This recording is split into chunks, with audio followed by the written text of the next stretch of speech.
The language as well is very modern. It's a very contemporary, easy to access way of speaking. I mean, you say dad rather than father. Sure. I mean, what's the thinking behind that? Because I wouldn't have even said father back in the day, would I? I would have been in Greek, so it's no less correct. People bring, you know, when you look at this world, when you look at the ancient world, people tend to view it in weird ways. There's a lot of cultural prejudice. There's a lot of, they're sort of elevating it because it's old, you know, whatever it is. When you go to the poem, what you find is something that's really earthy and grounded and accessible.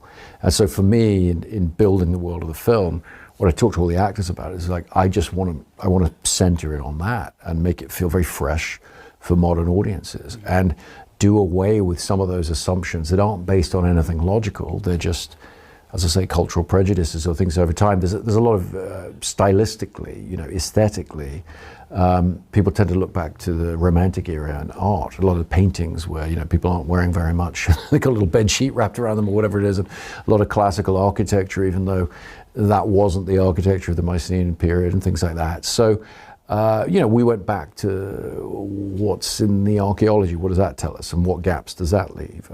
What do we know about Homer's time? How were things portrayed in the earliest possible portrayals of that? And looking at how do you create a consistent and accessible world around that feels vital and credible and exciting to be in.